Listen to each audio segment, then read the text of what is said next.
The scent of overripe peaches and damp earth clung to Myra's skin, a perfume she could never wash away. It seeped from her threadbare tunic, from the calluses on her hands, from the very marrow of her bones. The packhouse's processing floor was a study in controlled chaos, a cavernous space where the day's harvest was sorted, crated, and shipped out. The air hummed with the chatter of workers and the low thrum of machinery, but beneath it all was the raw, wild energy of the shifters who owned this place. Their power was a constant, invisible pressure against her human senses. Myra kept her head down, her broom pushing a slurry of peach pulp, leaves, and mud toward the drainage grate. Just another shadow, she told herself. Another piece of the scenery. Don't look for him. But her body was a traitor, a finely tuned instrument that always knew exactly where Kaelen was in the vast room. Her skin prickled, the small hairs on her arms rising as his presence drew near. He moved through the packhouse like the prince he was, his bootsteps a confident rhythm against the concrete floor. She risked a glance, her heart a frantic bird beating against her ribs. He was flanked by 2 of his betas, laughing at something one of them had said. The sound, once a melody that had woven itself into her dreams, now felt like shards of glass in her chest. Kaelen, her mate.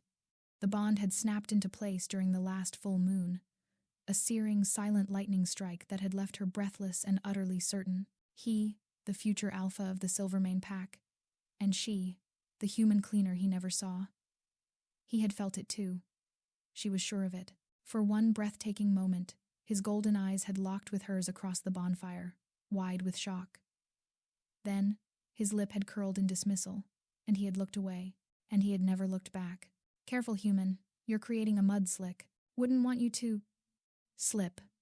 Kaelen's voice cut through the din, laced with a mocking amusement that was meant for his companion's ears, but carried perfectly to hers. Myra's grip tightened on the broom handle, the rough wood biting into her palm. Breathe, just breathe. He doesn't know. She focused on the gritty feel of the floor under her worn boots, the acidic sweetness of rotting fruit. He will never know. One of the betas, a hulking man named Rorik, chuckled. Looks like she's already slipped in it. Smells like it too. Kaelen's gaze swept over her, a cold, impersonal inventory from her fraying braid to her scuffed boots. That gaze used to feel like a promise. Now it felt like a brand of ownership he had no intention of claiming. Poverty has its own stench, he said, his tone conversational, as if discussing the weather. It clings. No amount of scrubbing can wash it off. Some lines of fate are simply mistakes. The words were a physical blow, landing deep in the pit of her stomach. A mistake. Was that what he thought their bond was? A cosmic error to be ignored and left to wither?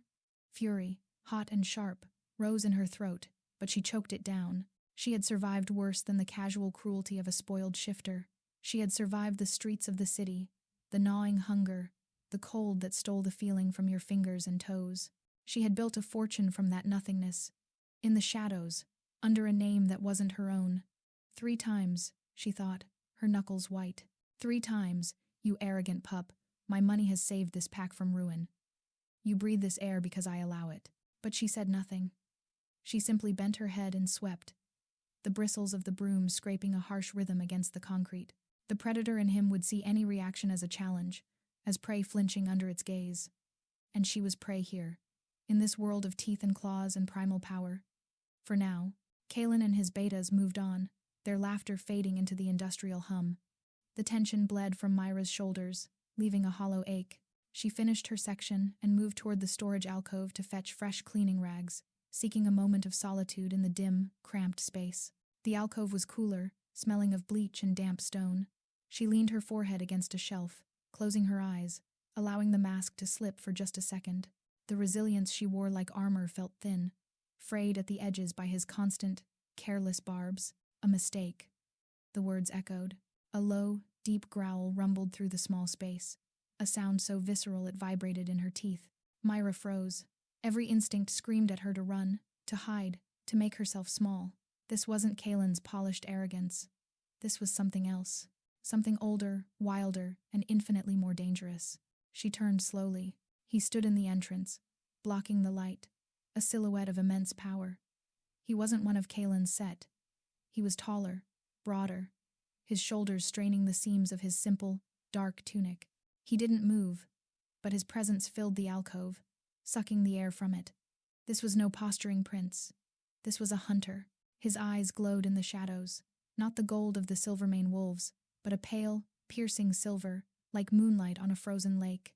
They were fixed on her with an intensity that felt like a physical touch, stripping away her anonymity, her disguise, seeing straight down to the fierce, surviving core of her. "Run!" the primal part of her brain shrieked it. Run now, but her feet were rooted to the spot, held by that predatory gaze. This was the predator, prey dynamic in its purest form, and she was caught in its terrifying, thrilling snare. He took a single, silent step forward.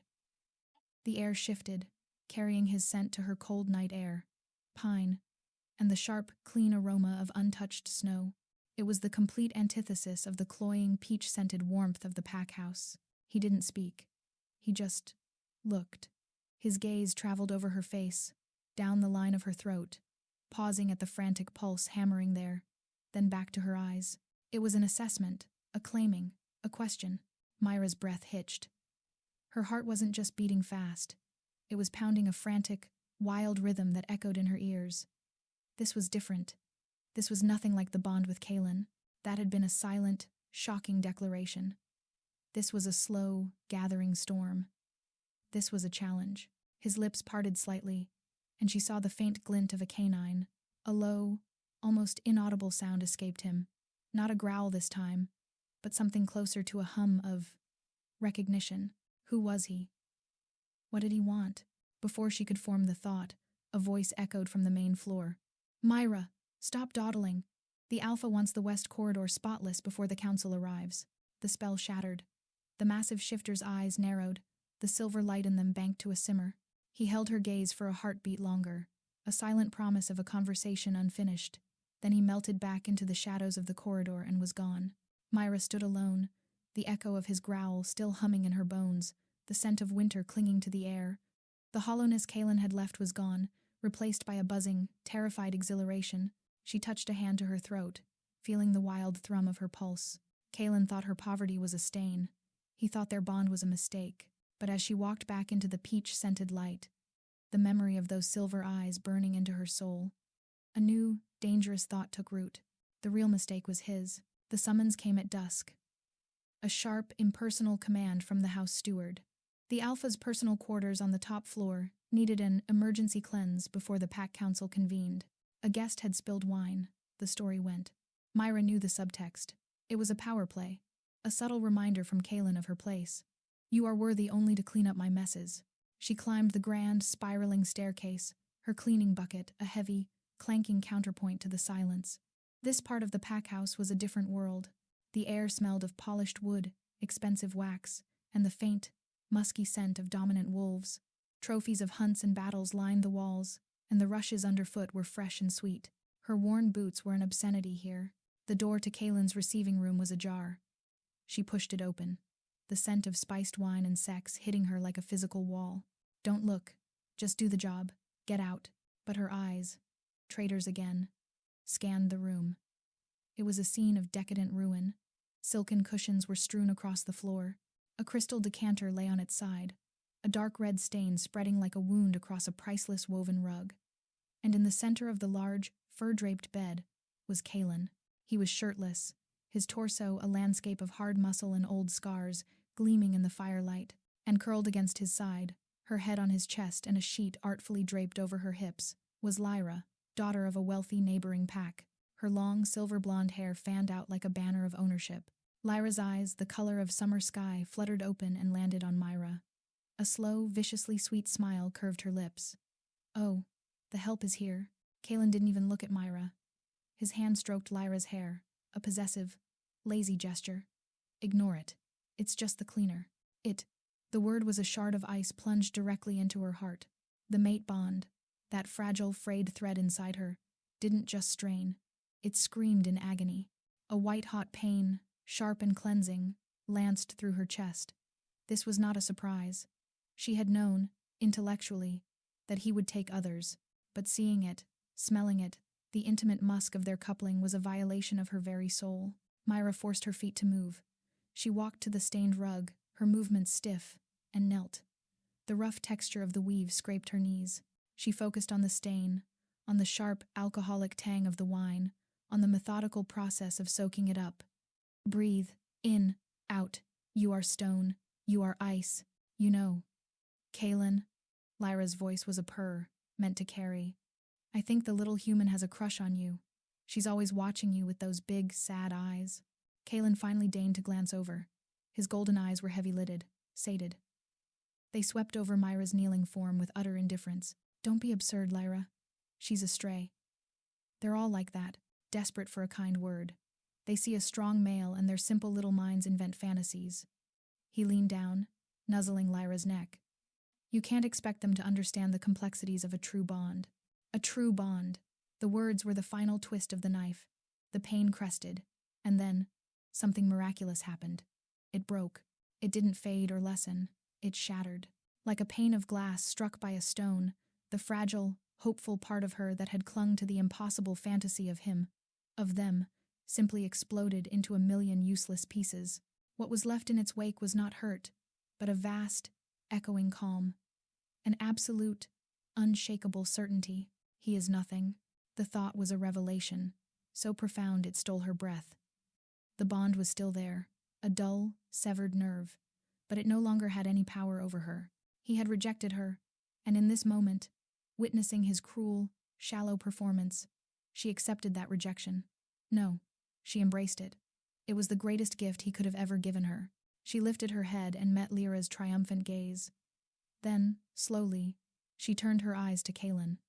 There was no plea in them, no sadness, no anger, just a flat, empty stillness, like the surface of a dead lake. Kaelen frowned, unsettled by the lack of reaction. He was expecting tears, a flinch, something to feed his ego. Her silence was an insult. Is there a problem, cleaner? He snapped, his voice losing its lazy cadence. Myra stood, the soiled rag in her hand. The stain is set. I'll need stronger solvent. Her voice was quiet, but it didn't waver. It was the voice of a woman stating a simple, unassailable fact. She turned and walked out, leaving the bucket behind. She didn't look back. In the hallway, the calm held. She felt light, unmoored. The world had shifted on its axis, and she was standing on new, solid ground. She was free. The phantom chain that had bound her to that room, to that male, had been severed. Back in the room, Lyra giggled, snuggling closer to Kaelen. See? A simple creature. She doesn't even know how to be properly offended. But Kaelen was staring at the empty doorway, a strange, disquieted feeling coiling in his gut. That look in her eyes, it hadn't been the look of a broken, fantasizing human. It had been the look of a judge passing sentence. He shook it off, forcing his attention back to the beautiful, wealthy she-wolf in his arms. This was where he belonged. Lyra was everything a future alpha needed. Her family's wealth and influence were the bedrock upon which he would secure his legacy. He'd had his doubts, of course, about tying himself to one female so young, but recent events had solidified his path. He kissed Lyra's temple, his voice a low, confident murmur. Forget her. We have more important things to discuss. My father told me just this morning. The anonymous donor came through for us again, the third time. The loan we needed to secure the Northern Territories has been granted. Lyra's eyes widened with perfectly feigned surprise and admiration. Again? Kaelen. That's wonderful. Who could it be? It must be someone who believes in you, in your future leadership. Tremendously. I don't know their name, Kaelen said, a note of frustrated awe in his voice. But my father believes it's one of the ancient families, perhaps from across the sea, investing in our pack's potential. He thinks they may be signaling an interest in a more permanent alliance. He looked down at Lyra, his gaze intense. Your family is wealthy, Lyra. Your father has connections in those circles. Could it be your family? Are you my mysterious benefactor? Lyra's smile was radiant, a masterpiece of ambiguity. She traced a finger down his chest. Would it please you if it was? To know that your mate was not only by your side but had been the architect of your salvation? Kaelen's heart swelled. It made perfect sense. The timing, the secrecy, the sheer scale of the generosity. It aligned so perfectly with Lyra's arrival, with her family's known wealth. He saw not a lie in her face, but a demure, powerful female protecting her secret until the right moment. He pulled her tightly against him, his doubts about the frail human bond vanishing completely. It would be everything. He breathed into her hair, his voice thick with conviction. You are everything. Down in the scullery, Myra scrubbed the wine from her hands until the skin was raw and red. The phantom pain was gone. In its place was a cold, clear purpose. She had stayed for a bond that was a lie. She had endured the mockery for a male who was unworthy. But as the cold water ran over her burns, a different memory surfaced, sharp and vivid. Silver eyes in a dark alcove, a low growl that had vibrated in her very soul, and the clean, dangerous scent of winter. Kaelen thought he had secured his future. He thought he knew who held his debts. He was wrong on both counts. And Myra was finally, blessedly, free to find out what she truly wanted. The scent of bleach and lye soap was a brutal perfume, stripping the memory of wine and sex from her senses. Myra worked with a new, ferocious efficiency, her hands scrubbing the stone floors of the scullery with a rhythm that matched the pounding of her newly freed heart. The other human cleaners gave her a wide berth, sensing the shift in her, the quiet, dangerous energy that had replaced the usual weary resignation. He is nothing. The thought was a drumbeat, a mantra. With every scrub, she scoured his name from her mind. With every bucket of dirty water she dumped, she washed the residue of his touch from her spirit. The bond was a ghost limb, a numb space where a constant, aching pain had once lived. Now, there was only a hollow readiness, a void waiting to be filled. Her shift ended under the cloak of a moonless night. The pack grounds were quiet, the air cool and heavy with the scent of night-blooming jasmine from the Alpha's gardens, a luxury she was never meant to enjoy. Tonight, she didn't head for the cramped, damp barracks where the human staff slept. Instead, she walked toward the perimeter, to the wild, untamed stretch of forest that bordered the Silvermane lands. She needed to feel the dark. She needed space to breathe air that wasn't owned by Kaelen. The tree line was a stark boundary between civilization and wilderness. One step, and the manicured paths ended. Another, and the world became a tapestry of shadows and raw, earthy smells. Here, the power wasn't a polished, arrogant pressure. It was ancient, feral, and honest. It didn't care about her poverty or her station. It only cared if she was strong enough to survive. She walked until the lights of the pack house were mere pinpricks in the distance, swallowed by the thick canopy of oaks and ironwood trees. The only sounds were the crunch of her boots on undergrowth, the whisper of the wind, and the distant, lonely cry of a hawk. She found a small, rocky outcrop overlooking a stream and sat, pulling her knees to her chest, finally allowing herself to simply be. The freedom was terrifying. For months, her entire existence had been defined by him. Her purpose, her pain, her location, all of it, revolved around the silent, screaming bond. Now, the compass of her life was spinning, searching for true north. A twig snapped. It wasn't the casual sound of a forest creature. It was deliberate, weighted. Every nerve in her body went taut. The predator, prey instinct, honed by a childhood on the streets and sharpened by her time among shifters, screamed to life. She wasn't alone. She rose slowly, silently, her back to the cold stone of the outcrop. Her eyes scanned the darkness, but she saw nothing, heard nothing. The forest had gone preternaturally quiet, holding its breath. The air grew cold, the pleasant chill of the night deepening into a frost-kissed bite. Then, she smelled it, pine and frozen snow. Him. He emerged from the shadows between two towering pines, a creature woven from moonlight and menace. He didn't stalk, he simply materialized, his presence claiming the space. The massive shifter from the alcove. In the open air, he seemed even larger, more elemental. His pale silver eyes locked onto her, and the breath hitched in her throat.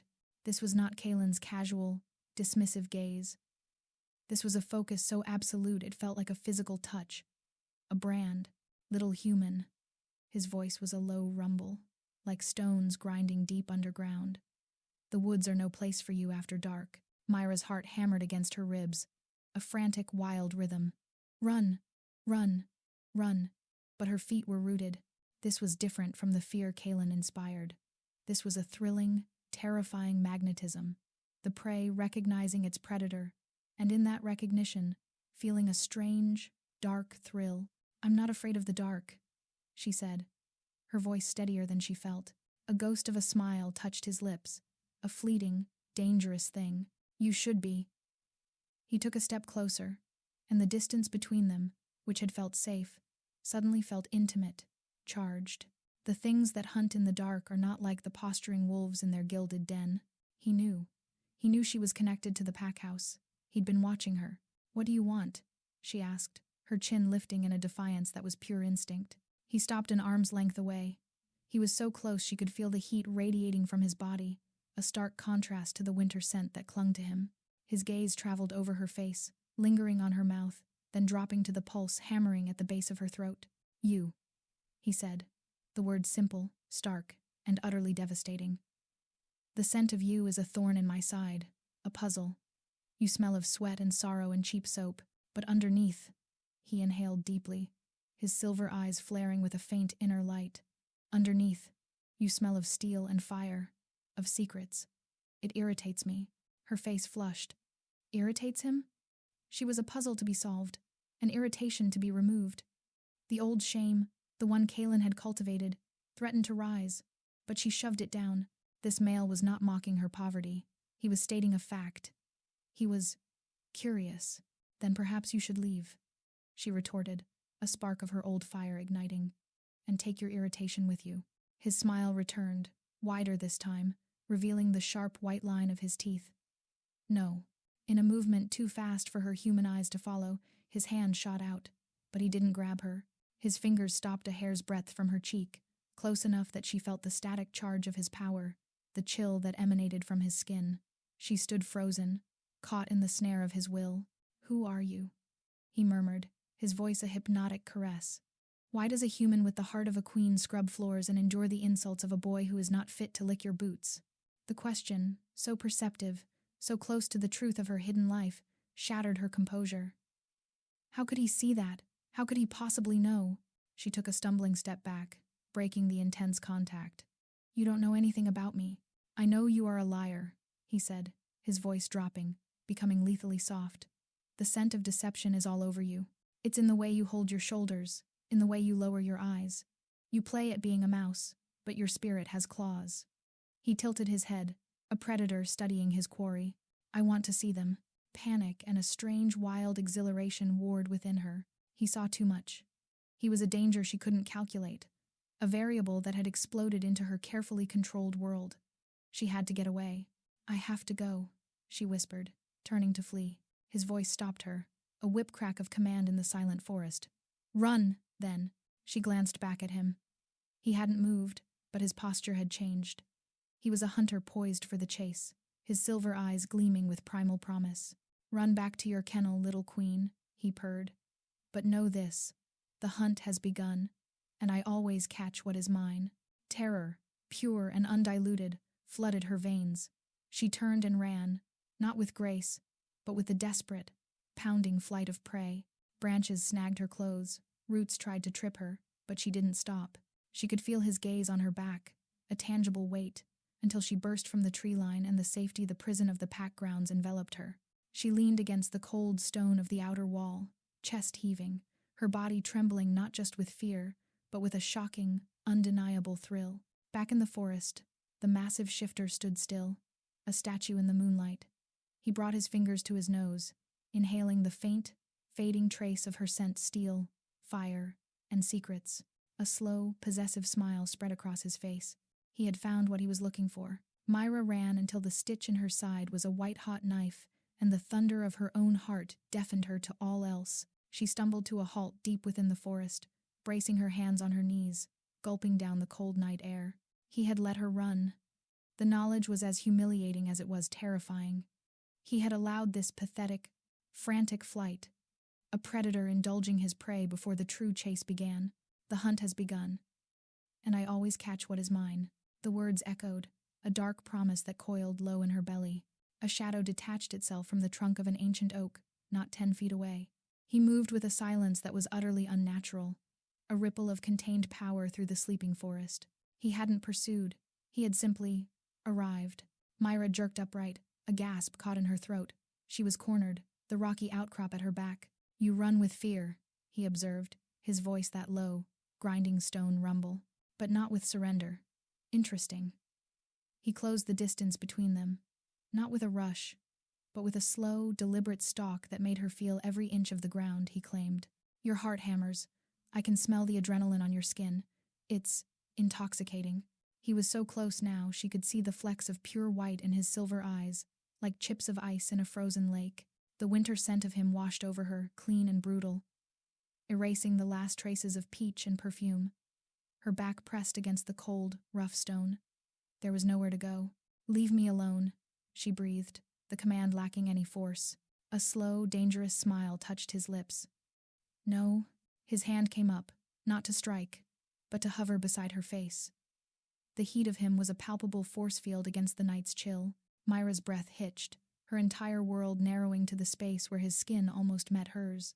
She could feel the raw power radiating from him, a static charge that made the fine hairs on her arms stand on end. Then his knuckles brushed her cheek. The contact was fleeting, barely there, but it sent a jolt straight through her core, a lightning strike of sensation that left her trembling. It wasn't a caress. It was a claim, a testing of boundaries, of texture and temperature. Her eyes, wide and dark, were locked on his. She saw the predator in them, the ancient, wild thing that viewed her as a possession, a puzzle, a prize. But she also saw a flicker of something else, a stark, undeniable hunger that had nothing to do with violence and everything to do with consumption. His gaze dropped to her mouth. The air crackled. The sounds of the forest vanished, replaced by the frantic rhythm of her pulse in her ears. His head tilted, his large body caging her against the rock without touching her anywhere else. The space between their lips was a mere breath, a promise of ruin and revelation. "When I finally taste you," he murmured, his voice a rough, intimate whisper that vibrated in the marrow of her bones. "It will not be in fear. It will be when you are begging for it." His words were a violation and a vow. They should have filled her with terror. Instead, a hot, shameful flush of arousal pooled deep within her. This was nothing like Kaelen's careless cruelty. This was a deliberate, primal assault on her every sense, and a treacherous part of her, the part that had survived the streets by being fiercer than anyone expected, wanted to lean into it. He didn't move to kiss her. He didn't need to. The tension was a live wire, thrumming between them, more intimate than any touch. He was proving his point without lifting another finger. He was the hunter, and she was utterly, helplessly caught. With a final, searing look that promised this was far from over, he pulled back. The loss of his nearness was like a sudden plunge into cold water. He turned and melted back into the shadows, leaving her alone against the rock, her body humming with a strange, wild energy, her lips tingling with the ghost of a touch that never came. She slid down the rough stone, landing in a heap on the cold ground, her fingers pressed to her traitorous mouth. He was a monster, a danger, and the most alive, the most real thing she had ever felt. The morning bell clanged with its usual brutal cheer, a sound that had once been a summons to a day of quiet endurance. Today, it felt different.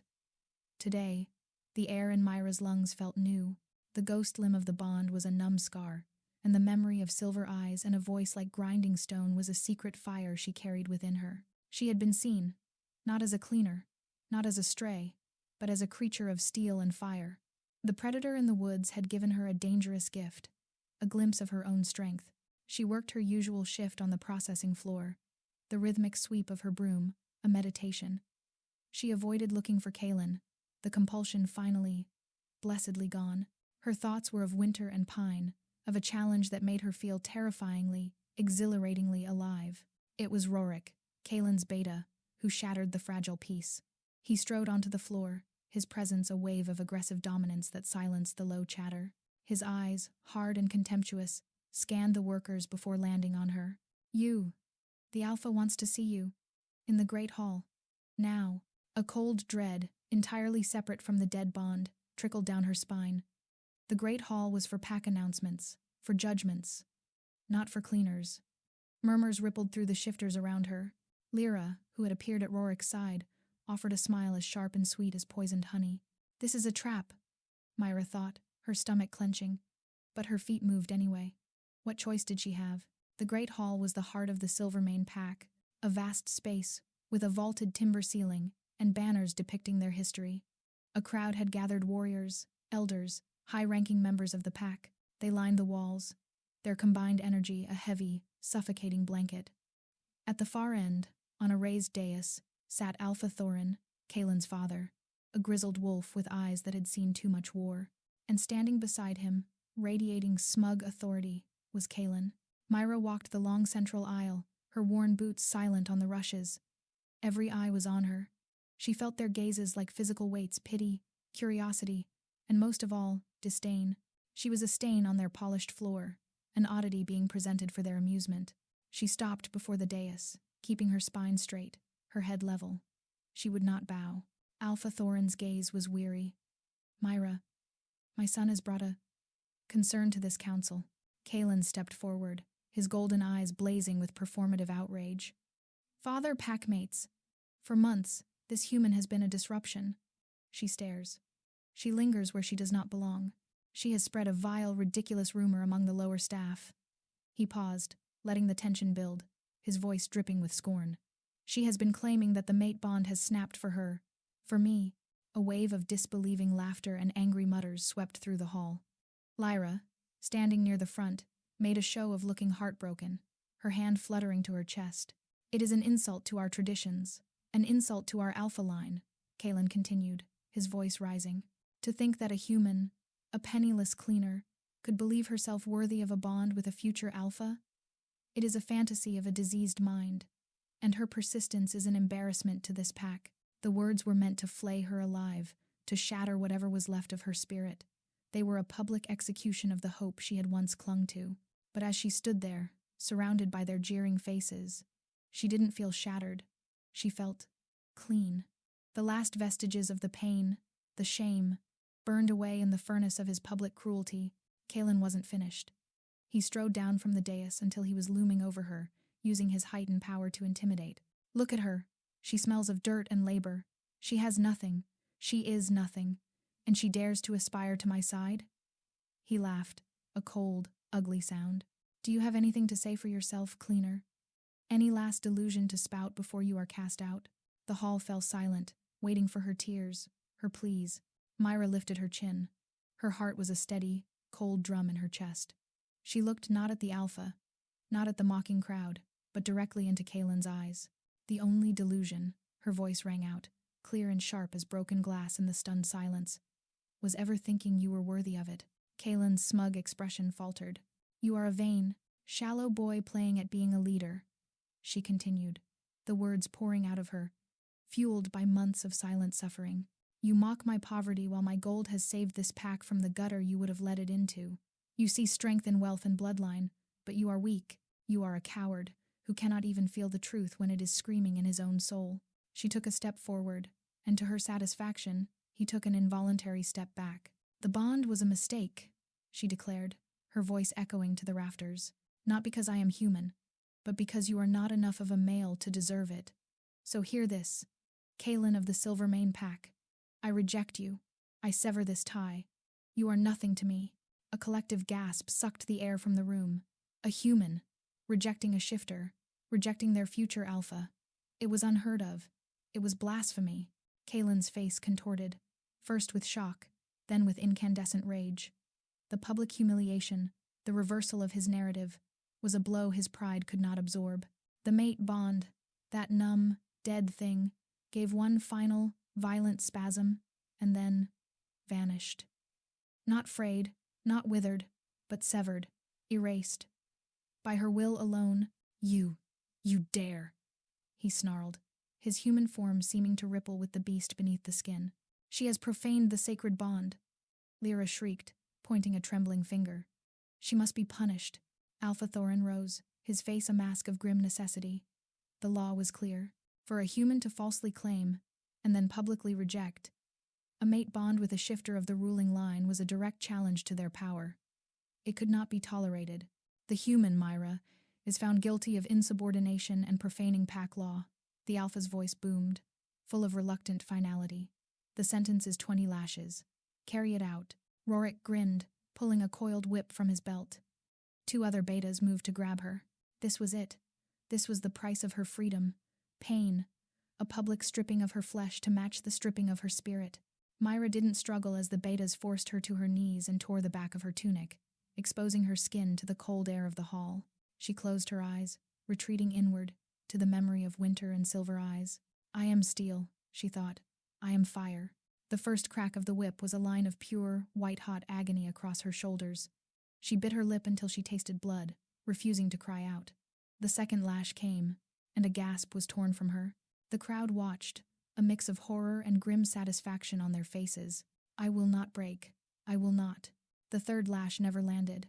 A roar tore through the great hall, a sound of such primal, world-ending fury that the very stones seemed to shake. It was not the sound of a wolf. It was deeper, older, the sound of a glacier calving, of a mountain falling. The massive double doors of the great hall exploded inwards, splintering into 1,000 shards, and he stood there, the shifter from the woods. He filled the shattered doorway, his chest heaving, his silver eyes blazing with a feral, murderous light. The air grew instantly, painfully cold, frost crackling across the floor in a wave from his feet. His gaze swept the room, taking in the scene, the crowd, the alpha on his dais, Kaelen's triumphant sneer, and finally, her, on her knees, back bleeding, held down by his betas. The look on his face was not anger. It was annihilation. You, his voice was a deadly whisper that carried to every corner of the deathly silent hall, dare to lay a hand on what is mine. Before anyone could move, he was a blur of motion. He crossed the vast hall in a heartbeat. Rorik, still holding the whip, was the first to fall, thrown across the room like a rag doll to slam into the wall with a sickening crunch. The two betas holding her were dispatched with two brutal, efficient blows that sent them sprawling, unconscious. Then he was there, kneeling before her, his large, warm hands, the ones that had hovered so close to her skin, gently pulled the torn fabric of her tunic back over her wounds. His touch was impossibly tender, a stark contrast to the violence that radiated from him. His eyes, burning with that pale, terrifying light, met hers. The world had fallen away. There was only him. "Little queen," he murmured, his voice rough with an emotion she couldn't name. "Did you think I would let them break you?" Behind him, Kaelen found his voice, sputtering with rage. "Who are you? This is pack justice. You have no right." The shifter rose slowly, turning to face the dais. The temperature in the room dropped another 10 degrees. His lip curled back from his teeth in a silent snarl. "I am Ronan of the Blackwater Fen," he said, and the name fell like a hammer of legend. "And the only justice here today will be mine." His silver eyes locked on Kaelen. "You cast aside a treasure.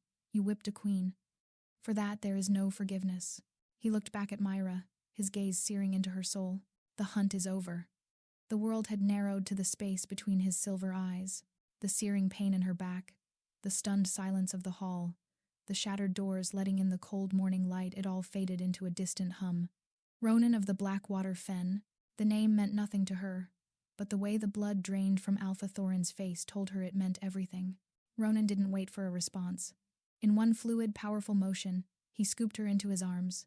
A jolt, half pain, half something else entirely, shot through her as her torn back made contact with the hard muscle of his forearm. A small, broken sound escaped her lips. "Hush," he murmured against her hair, his voice a low vibration she felt through his chest. It wasn't a request. It was a command, an incantation. "The pain is mine to carry now." He turned, cradling her against him as if she were made of glass and starlight, not sweat and scars. He faced the stunned assembly, his body a shield between her and their wrath. "This woman is under my protection." Ronan's voice cut through the hall, cold and absolute as a steel blade. "Any who seek to harm her again will answer to me, and to my pack." He didn't wait for a challenge. He simply walked, carrying her past the splintered ruins of the doors, as if the Alpha, the future Alpha, and the entire Silvermane pack were merely shadows on the wall. No one moved to stop him. The aura of primal, lethal power radiating from him was a tangible barrier. He was a force of nature, and you did not stand in the path of a hurricane. The cool outside air was a blessing on her feverish skin. Myra kept her face buried in the crook of his neck, inhaling the scent of pine and frozen rivers, letting it drown out the memory of blood and humiliation. She was trembling, a fine, uncontrollable shiver that had as much to do with his proximity as it did with shock and pain. He carried her away from the pack house, past the barracks, and into the wild forest that bordered the territory, moving with a ground-eating stride that spoke of immense strength and an intimate knowledge of the land. He didn't speak. The silence was filled with the sound of his breathing, the crunch of his boots on the forest floor, and the frantic beat of her own heart. Finally, he stopped in a small, hidden clearing where a stream bubbled over smooth gray stones. A simple, rugged lean-to was built against a rock face, almost invisible amidst the dense foliage. It was a hunter's shelter, sparse and functional. He knelt, laying her down with surprising gentleness on a bed of thick, soft furs inside the shelter. The movement pulled at the wounds on her back, and she couldn't suppress a sharp hiss of pain. Ronan's face darkened. "Let me see." It wasn't a question. His hands were already moving, his touch firm but careful as he helped her roll onto her stomach. The cool air hit the welts, and she flinched. "Be still," he ordered, his voice a low growl. She heard the sound of water being poured, the rip of cloth. Then, a cool, wet compress was pressed against the first burning laceration. Myra gasped, her fingers digging into the furs. The pain was intense, a sharp, cleansing fire. "They used a whip meant for shifter hide," he said, his tone lethally quiet. "On human skin. The cowardice of it." He trailed off, the sentence hanging in the air, thick with promised violence. He worked in silence after that, cleaning each wound with a methodical, focused intensity. His touch was clinical, yet it sent shivers of a different kind through her. Every brush of his fingers, every moment his knuckles grazed her uninjured skin, was a brand. She was hyper-aware of his size, his strength, the sheer maleness of him kneeling over her. The predator was tending to his wounded prey, and the intimacy of it was more terrifying, more overwhelming than the lash itself. "Why?" The word was a ragged whisper, torn from her. "Why are you doing this?" He paused, the damp cloth resting against the small of her back. She felt his breath on her skin. "I told you," he said, his voice dropping to that hypnotic, rough cadence. "The hunt is over. What I catch, I keep. I am not a thing to be kept." "Aren't you?"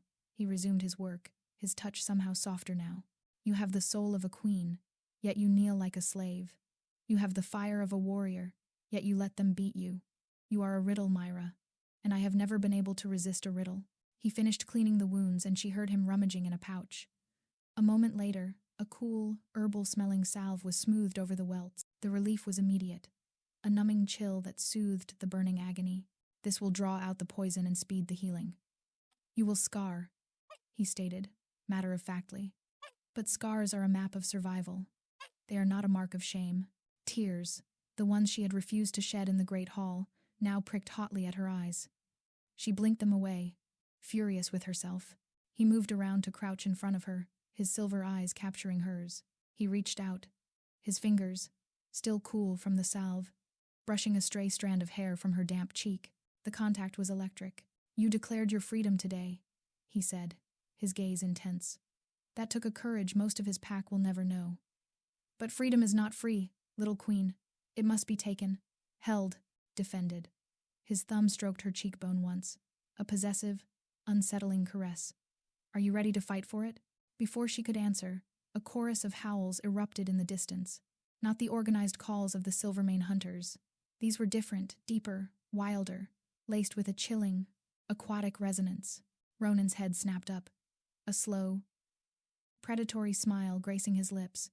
"It seems your former mate has found his spine," he said, the word mate dripping with contempt. He rose to his full, imposing height, his silhouette blocking the light from the entrance. "The Silvermanes are gathering a hunting party." Myra's blood ran cold. Kaelen wouldn't let this stand. His pride wouldn't allow it. He was coming for her, and he was bringing the full force of his pack to retrieve his property and punish the interloper. Ronan looked down at her, his eyes gleaming with feral anticipation. "Rest now," he commanded. "The real hunt is about to begin." The howls were closer now, a tightening noose of sound in the surrounding woods. Myra pushed herself up on her elbows, the movement pulling taut the freshly salved skin of her back. A hiss escaped her, but the pain was a distant, manageable thing compared to the cold dread coiling in her stomach. "They're coming." Her voice was hoarse. Ronan stood at the edge of the clearing, a statue of focused intensity. He didn't turn, his gaze fixed on the dense tree line. "Let them come. You can't fight them all." It was a statement of fact. One male, even one as formidable as Ronan, against a pack of enraged shifters? It was suicide. Finally, he glanced over his shoulder, his silver eyes glinting. "I don't have to fight them all. I only have to kill their leader." He said it with the casual certainty of a man discussing the weather.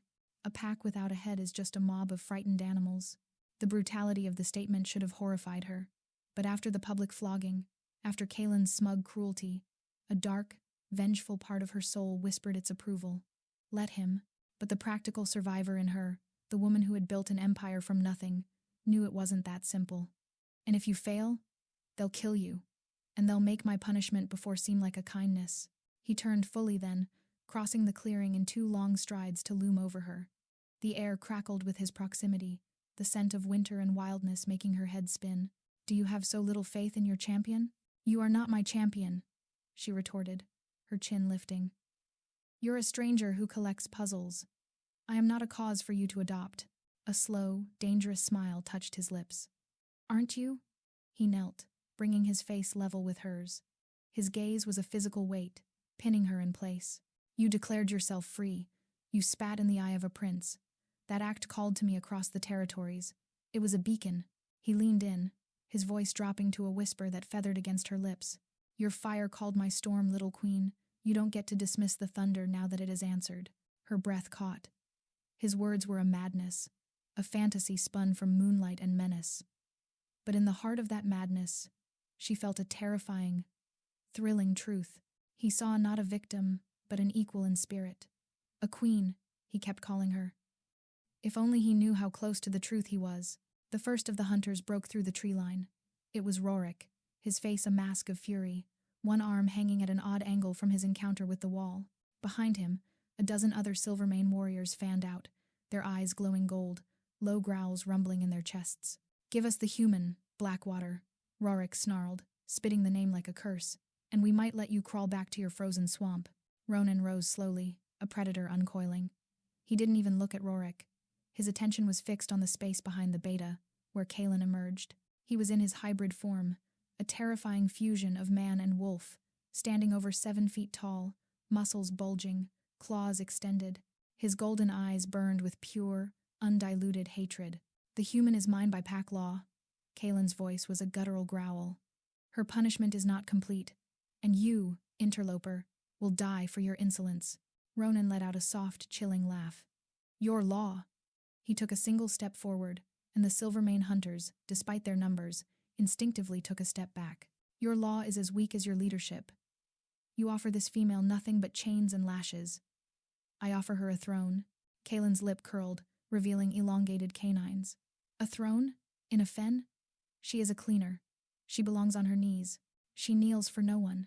Ronan's voice dropped, becoming lethally soft. "Not anymore." He moved. It wasn't like before, a blur of speed. This was different. This was a display of absolute, terrifying dominance. He didn't run. He simply flowed across the clearing, a shadow given purpose. He bypassed Rorik as if the beta were a minor inconvenience, his focus entirely on Kaelen. Kaelen roared and charged, a massive, golden-furred beast of muscle and rage. They met in the center of the clearing with a crash that shook the ground.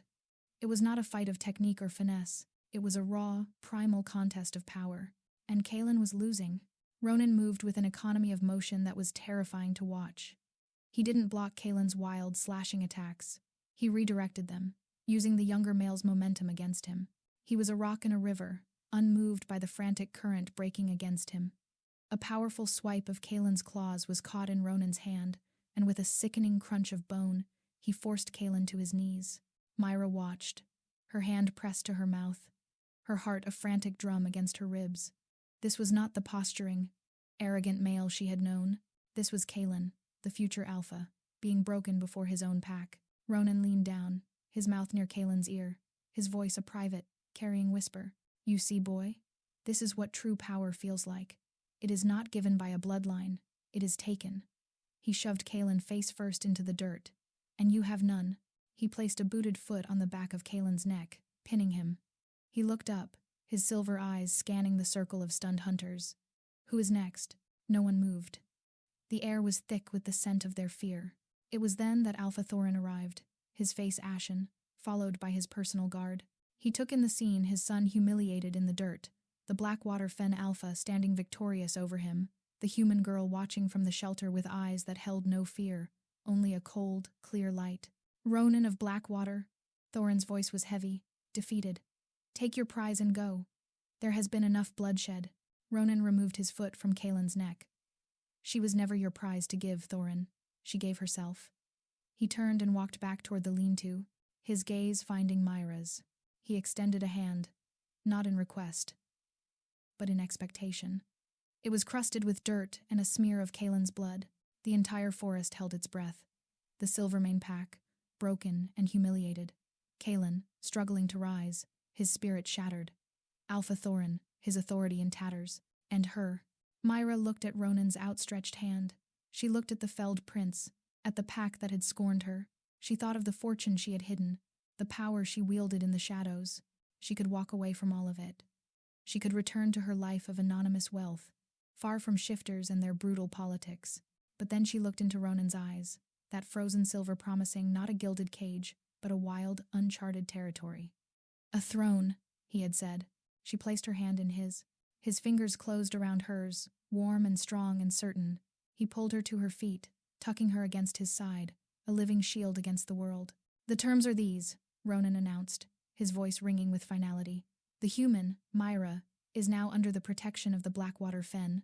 Any pursuit, any attempt to contact her, any whisper of retribution, will be considered an act of war.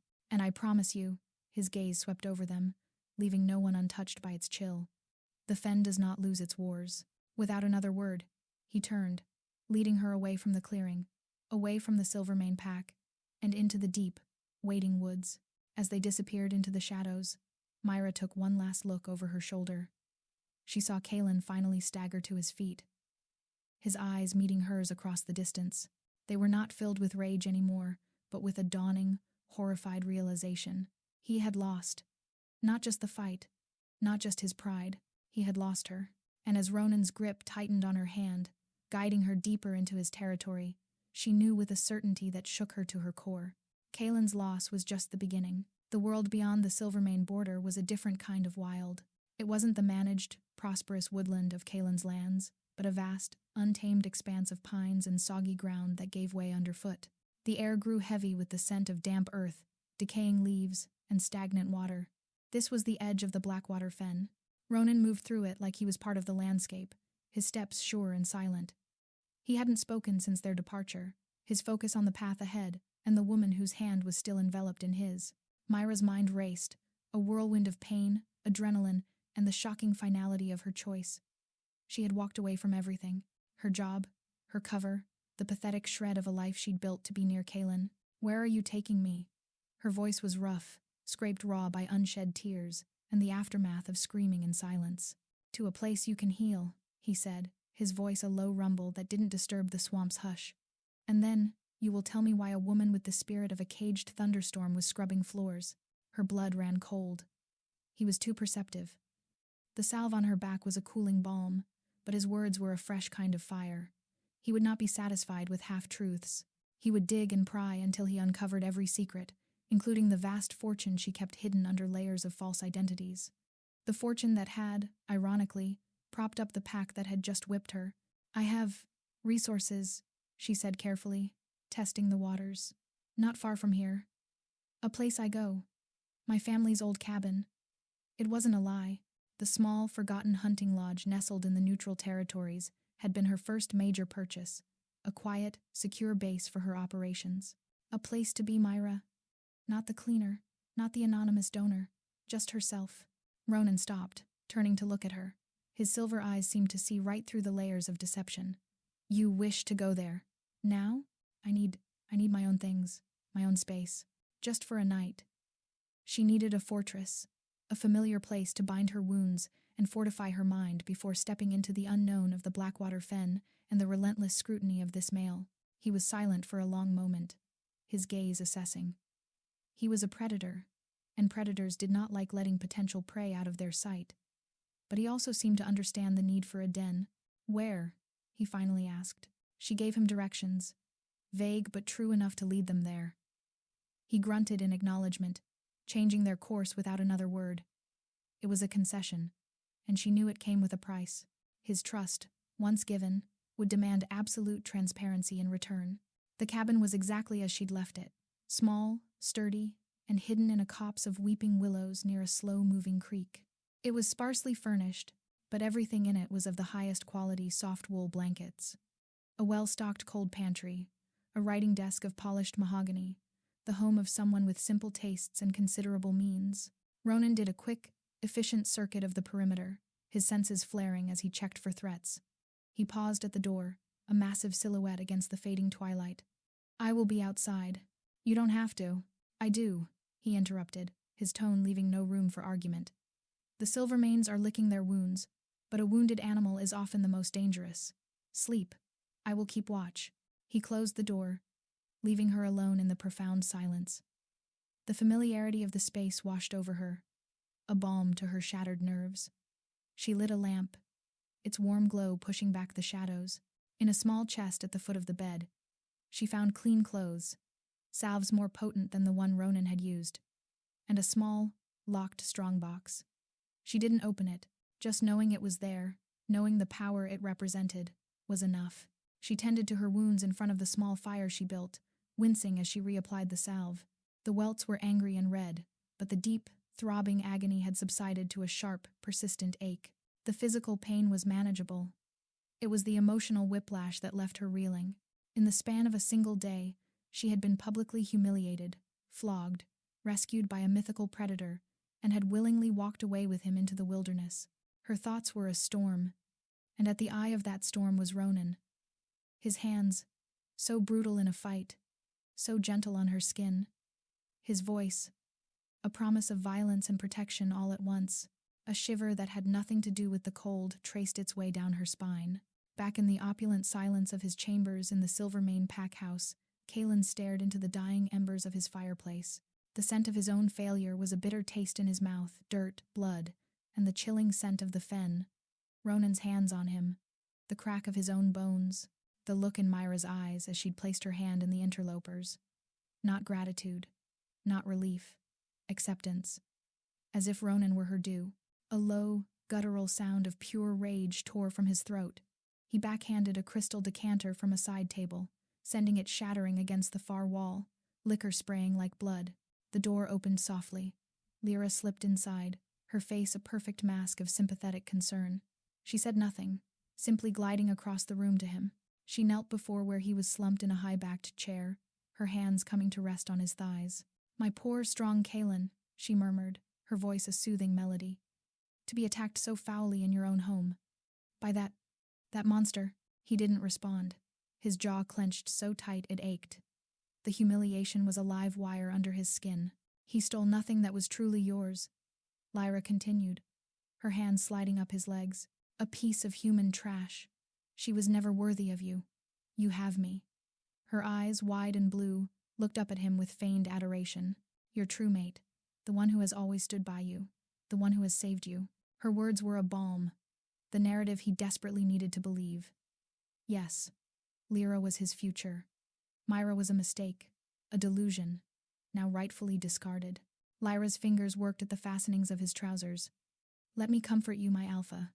Let me remind you of your power." He watched her, a flicker of his old arrogance returning. This was his right. This was the devotion he deserved. She freed his hardening length, her gaze holding his as she leaned forward. "Let me take your mind off your troubles," she whispered, her breath warm against him. Then she took him into her mouth. Kaelen's head fell back against the chair with a thud, a groan ripped from deep within his chest. It wasn't passion. It was a raw, desperate need for validation, for a sensation potent enough to scour away the memory of his defeat. Her mouth was warm and skilled, a willing supplicant worshipping at the altar of his wounded pride. He tangled his hands in her silver blonde hair, not in tenderness, but in a possessive, controlling grip, pushing her down, losing himself in the physical proof of his dominance. This was control. This was power. Myra was gone, a problem for another day. Ronan was a temporary obstacle. Here, on his knees in a different way, he was still the alpha. He was still a god. He chanted her name in the fire-lit darkness, a desperate prayer against the echoing truth. "Lyra, Lyra." Outside Myra's cabin, Ronan's head lifted, his silver eyes narrowing as if he could hear the faint, pathetic echo of that prayer across the miles. A low growl rumbled in his chest. He looked at the sturdy wooden door behind which his little queen was resting, his puzzle, his prize, and soon, he vowed silently, she would be so much more. Dawn bled pale and gray through the single window of the cabin. Myra had slept in fits and starts, her dreams a fractured mosaic of cracking whips and silver eyes. Every shift, every turn, had been a sharp reminder of the wounds on her back. A dull, throbbing counterpoint to the strange, humming energy that had taken root in her core since Ronan's arrival. She rose, her body stiff and protesting, and pulled on a clean, dark tunic and trousers from the chest. The fabric was soft, durable linen, a world away from the rough spun scratch of her cleaner's uniform. She felt a semblance of herself returning, the self that signed documents with a flourish and moved markets with a whispered command. Pushing the door open, she found Ronan exactly where he said he'd be. He was seated on a fallen log, his back to her. Perfectly still. He might have been carved from the same granite as the outcrop he'd cornered her against. The air was thick with a heavy, post-rain mist, and his broad shoulders were beaded with moisture. He didn't turn as she approached, but she knew he was aware of her every breath, the shift of her weight on the soft ground. The predator was always aware. "You didn't sleep," she said. It wasn't a question. Sleep is a luxury a alpha on contested ground cannot afford. His voice was a low rasp, roughened by the night air. He finally turned his head, his silver gaze sweeping over her. The intensity of it was a physical touch, stripping away the new clothes, seeing straight through to the healing wounds and the woman beneath. "You look more yourself." "I feel it." She wrapped her arms around herself, the morning chill seeping in. "This place, it's mine." "A fine den," he acknowledged, his eyes scanning the cabin and the surrounding trees with a tactical appreciation. Defensible. Isolated. A good place for secrets. His gaze swung back to her, pinning her in place. "Tell me one." Her heart stuttered. This was it. The price of his protection. His interest. He would peel her apart layer by layer until he was satisfied. "What do you want to know?" She hedged, her voice carefully neutral. "Why?" The single word was a demand. "Why were you there?" "A woman like you does not end up scrubbing floors for a pack of preening wolves by accident. You have the bearing of a strategist, the eyes of a survivor. So, why?" The truth was a dangerous weapon.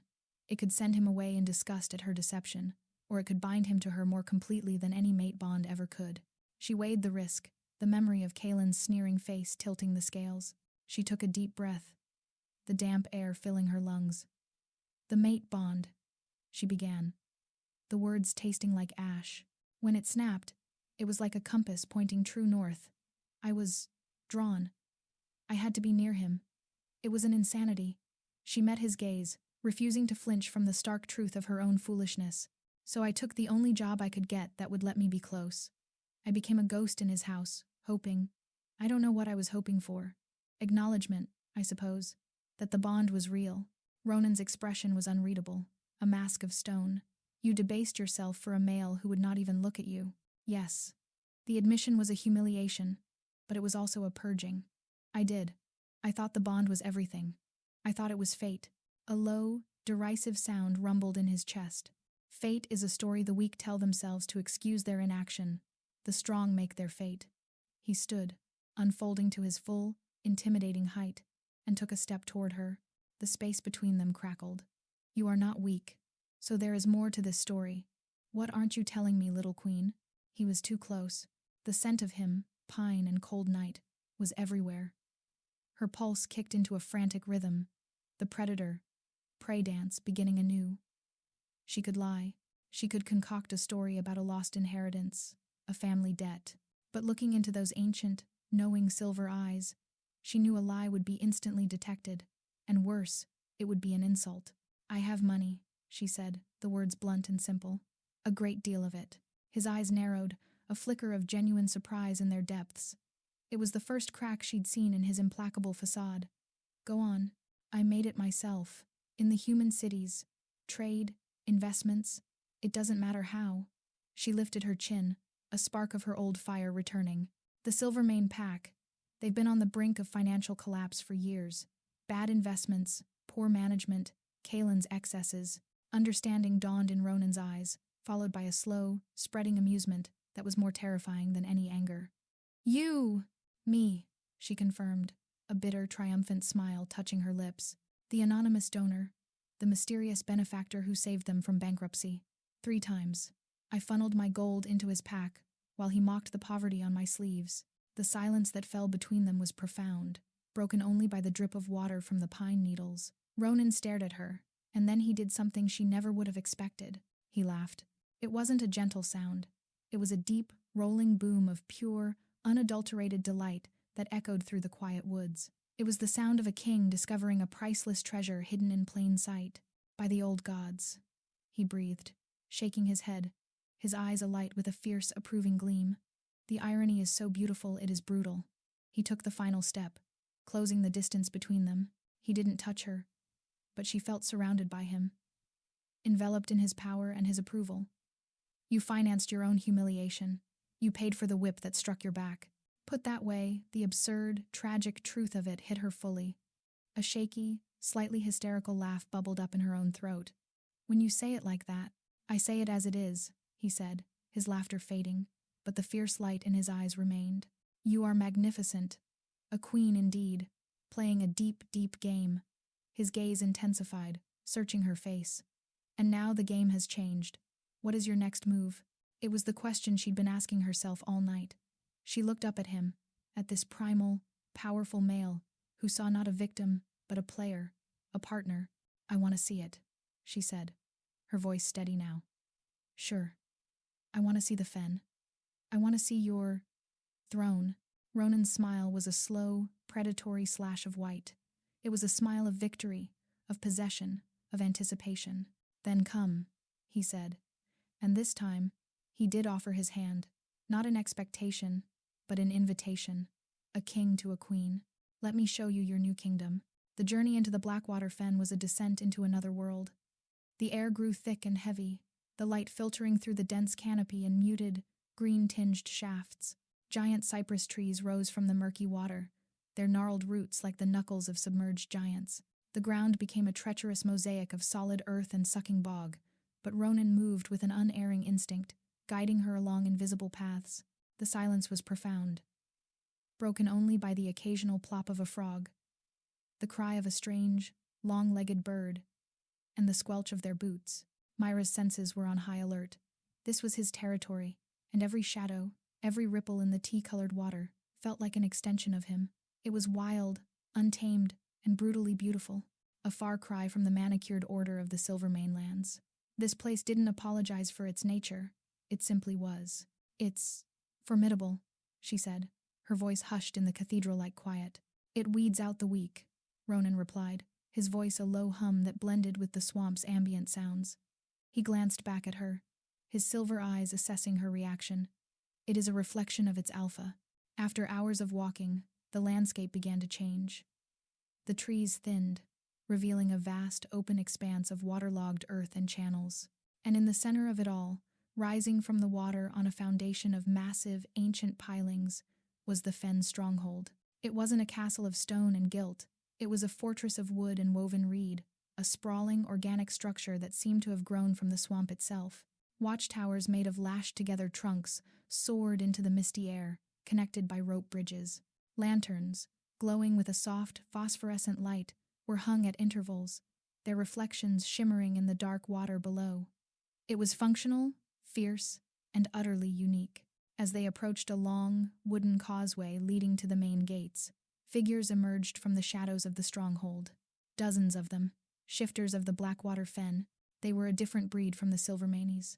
Leaner, harder, with eyes that held the same wary, calculating stillness as their alphas. They moved with a fluid grace that spoke of a life navigating unstable ground.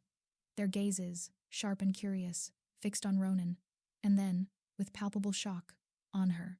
Myra felt the weight of their stares. A human, brought here by their alpha.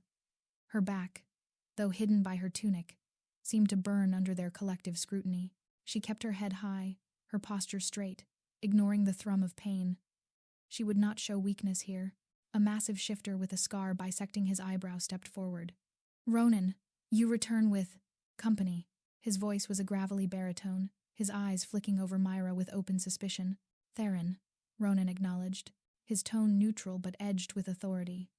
This is Myra. She is under my protection. She is a guest of the Fen. A guest? Another voice, female and laced with venom, cut through the air. A stunning she-wolf with hair the color of dried blood and eyes like chips of flint stepped to Theron's side.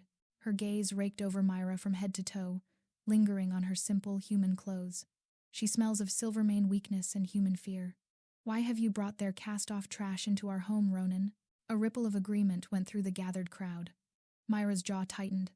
This was the reception she had expected. She was an outsider, an enemy, a symbol of the pack they clearly despised. Ronan's power spiked, a wave of cold, oppressive energy that silenced the murmurs instantly. The air grew sharp enough to hurt the lungs. "Mind your tongue, Anya," he said, his voice dropping to a deadly whisper. "You speak of what is mine." The word hung in the air, more binding than any formal declaration. "Mine." Anya flinched as if struck, her face paling with a mixture of fury and shock. Theron's eyes widened slightly, his assessing gaze on Myra intensifying. Ronan's attention swept over his pack. "Myra is here by my will. She is under the protection of the Blackwater Fen. Any insult to her is an insult to me. Any hand raised against her is a hand raised against your alpha." He paused, letting the absolute finality of his words sink in. "Is that understood?" A low, unified grumble of assent came from the crowd. It wasn't warm, but it was obedient. They would not challenge him. Not directly. Not yet. Ronan turned his back on them, a clear dismissal, and gestured for Myra to follow him onto the causeway. As they walked the long plank bridge toward the looming gates, she could feel the hostile, curious eyes boring into her back, a pressure almost as tangible as the lash had been. He led her through the bustling, open-aired interior of the stronghold. Shifters paused in their work mending nets, fletching arrows, tanning hides to stare. The air was thick with the smells of smoke, curing meat, and the pervasive, wet earth scent of the fen. Finally, he brought her to a secluded section of the structure, a private quarters built on a platform overlooking a quieter channel of water. The room was Spartan but comfortable, a large bed piled with furs, a sturdy table, a weapons rack holding blades that looked well used and lethal. It was unmistakably his den. He closed the door, shutting out the sounds and stares of the pack. The sudden privacy was as intense as the public scrutiny had been. "Anya," Myra said, her voice quiet. "She's ambitious." Ronan grunted, pouring water from a pitcher into a clay cup and handing it to her. "She is a strong hunter. She believed she had a claim to a place at my side. She was mistaken." Myra took the cup, her fingers brushing his. The contact was brief, but it sent a jolt through her system. She drank, the cool water soothing her parched throat. "Your pack doesn't trust me. They don't know you," he corrected, moving to stand by the window, looking out over his domain. "They see a human from a rival pack. They see a vulnerability. It is my job to show them they are wrong." He turned, his silhouette dark against the misty light. "And it is your job to prove it." The challenge was clear. His protection was a shield, but it would not earn her respect. That she would have to carve out for herself, here in this dangerous watery world, surrounded by predators who saw her as prey. She met his gaze, the spark of steel he had recognized in her finally igniting into a steady flame. "Then I'll prove it." The silence in Ronan's quarters was a living thing, thick with unspoken challenges and the lingering chill of the pack's hostility.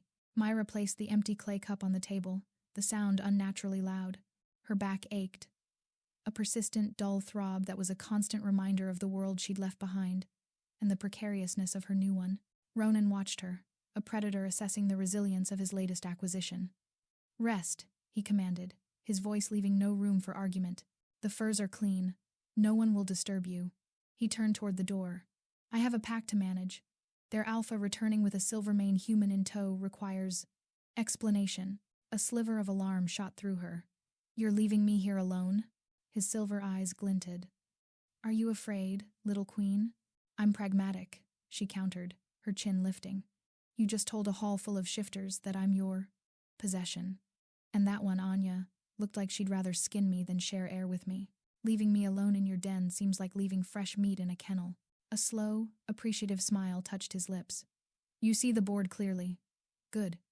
He gestured to a heavy wooden bar leaning against the wall near the door. "Bar it from the inside. This is the most secure room in the stronghold.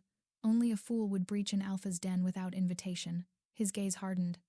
"And we weed out the fools early here." With that, he was gone, the door closing with a solid, final thud. Myra stood for a moment in the center of the room, the weight of her isolation pressing in on her. The sounds of the fen were muffled here, the distant calls of shifters, the lap of water against the pilings. She was a castaway on an island of uncertain sanctuary. Moving stiffly, she dragged the heavy bar and slotted it into place across the door. The act was symbolic more than anything. If a shifter truly wanted to get in, a slab of wood wouldn't stop them. but it made her feel marginally better. She couldn't rest. Not yet. The adrenaline was still coursing through her, mixed with a sharp, clarifying anger. Kaelen's face, Lyra's smug smile, the sting of the lash, the hostile stares of the Fen pack, it all coalesced into a cold, hard knot in her stomach. She walked to the window, pushing aside the leather hide covering it. The view was of the dark, sluggish channel, the opposite bank, a tangled wall of vegetation. This was her reality now. Not the gilded cage of the Silvermane pack house, but this raw, unforgiving fortress. A queen, Ronan called her, but a queen without an army, without allies, in a court that wanted her gone. Her fingers traced the rough-hewn wood of the windowsill. She had one ally. One. A male of immense, terrifying power, whose motives were as murky as the water below. He was fascinated by her, saw her as a puzzle, a prize. But fascination was a fickle thing. It could evaporate as quickly as the morning mist over the bog. She needed leverage. She needed to prove her value, not just as an intriguing novelty, but as an asset. A plan, cold and ruthless, began to form in her mind. It was a gamble, a dangerous play that could see her cast out, or worse if it failed. But to remain passive was to be a victim, a piece on Ronan's board to be moved and eventually sacrificed. She had been that for Kaelen. She would not be it for Ronan. A soft, almost imperceptible sound at the door snapped her from her thoughts. It wasn't a knock. It was the faintest scrape of wood on wood. Someone was testing the bar. Myra's breath froze in her lungs. She backed away from the window, her eyes fixed on the door. She had no weapon, nowhere to hide. The scraping stopped. A long moment of silence passed, thick with tension. Then, a low, feminine voice slithered through the cracks in the doorframe. "I know you're in there, human." It was Anya. Her voice was a venomous purr. "You can bar the door, but you can't bar the Fen. We are in the water you drink, in the air you breathe. Ronan may be blinded by whatever game you're playing, but the rest of us are not. You don't belong here. Your scent is a pollution." Myra said nothing. She stood perfectly still, her heart hammering against her ribs. "He will tire of you," Anya continued, her voice dropping to a conspiratorial whisper. "He tires of everything that cannot fight back. And when he does, you will be mine. I will enjoy washing the Silvermane stink from your skin myself." The threat hung in the air, more potent for its quiet delivery. Then, Myra heard the soft tread of retreating footsteps. She let out a shaky breath, her hands trembling. It wasn't an empty threat. Anya meant every word.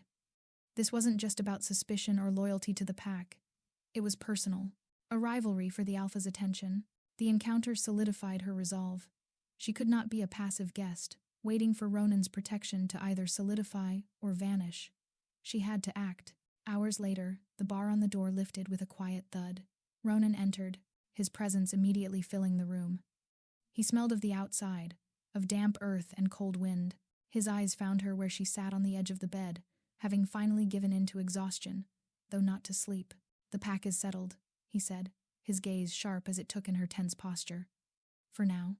"Anya paid me a visit," Myra said, her voice flat. Ronan's expression darkened. "What did she do?" she whispered through the door. "Promise to wash the Silvermane stink from my skin when you tire of me." A low growl rumbled in his chest, a sound of pure menace. "She oversteps." "She's not wrong," Myra said, standing to face him.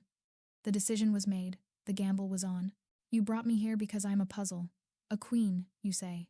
But a queen is nothing without a kingdom, or without intelligence." She took a step toward him, ignoring the protest of the wounds on her back. "You think the Silvermanes are licking their wounds. You're wrong. Kaelen's pride is shattered. He will be desperate to reclaim it. And he has an ally he believes is powerful and loyal. Lyra." Ronan watched her, his head tilted, intrigued.